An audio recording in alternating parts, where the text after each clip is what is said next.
Long ago, in the great land of China, there stood a magnificent palace.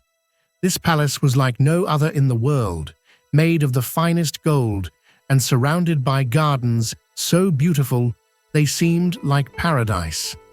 In these gardens grew the rarest flowers, and fountains sparkled in the sunlight. But beyond the palace and its grand gardens lay a vast forest, wild and untouched. In this forest lived a little bird known as the Nightingale. Now the Nightingale wasn't much to look at. Her feathers were plain and unremarkable. But when she sang, oh, her song was like no other.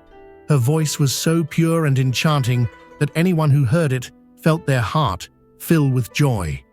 Travelers from far-off lands who passed through the forest would stop and listen, their spirits lifted by her song.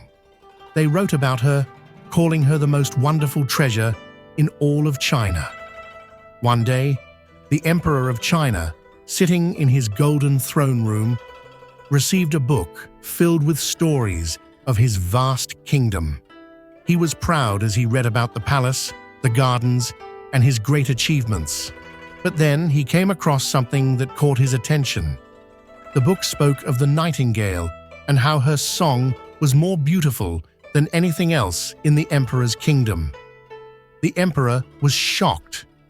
"What is this?" he exclaimed. "A treasure in my own kingdom that I know nothing about. Why has no one told me of this bird?" His courtiers were terrified.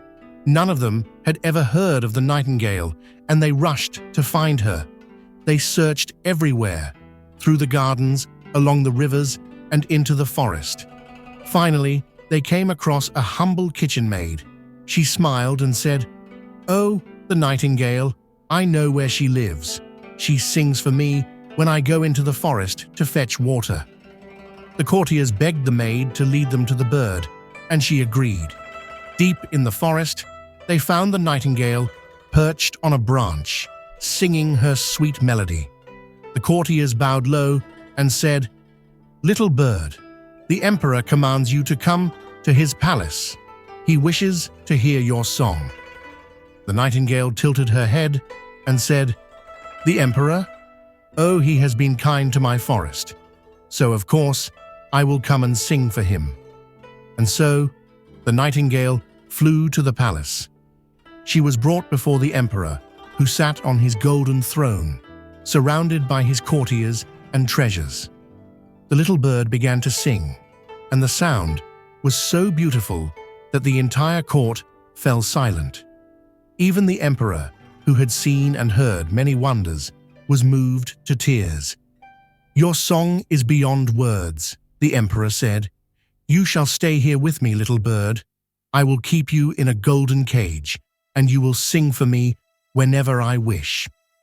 The Nightingale agreed, but as the days passed, she grew sad. Though the palace was grand, it was not her home.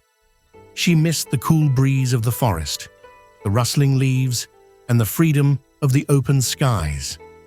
Then one day, a gift arrived at the palace, a mechanical bird, covered in gold and jewels.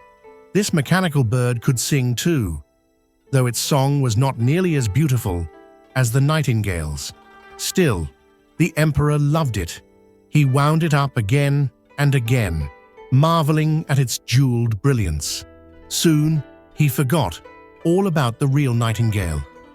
Heartbroken, the Nightingale flew back to the forest, where she could live freely and sing for herself once more. Years passed, and the Emperor grew old and ill. He lay in his vast, silent chamber, surrounded by his golden treasures, yet he felt terribly alone. One night, as he felt his strength slipping away, he heard a sound, a sweet, clear melody drifting through the open window. It was the Nightingale. She had come back. "Do not be afraid, dear Emperor," said the Nightingale softly. "I have come to help you." And with that, she began to sing.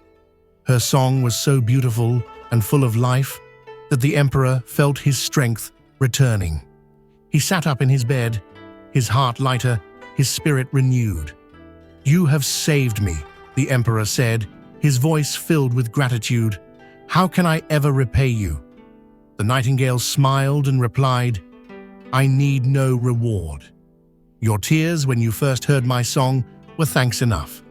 But if you wish to hear me again, you must let me come and go as I please.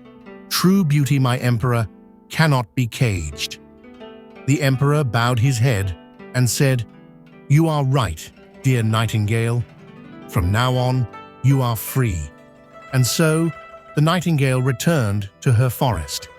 But she often came back to visit the emperor, filling his palace with her sweet song. The emperor, now wiser, cherished her as the greatest treasure of his kingdom, not because she belonged to him, but because she was free. And from that day on, the emperor and the nightingale shared a bond of friendship that brought joy to both their lives.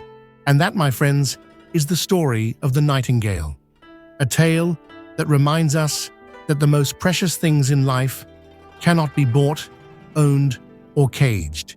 They are meant to be free, to be loved, and to be cherished for what they truly are. If you enjoy these tales, do not forget to like and subscribe to our channel. Thank you for stopping by Once Upon a Tale, where imaginations are unleashed. We will see you on the next tale.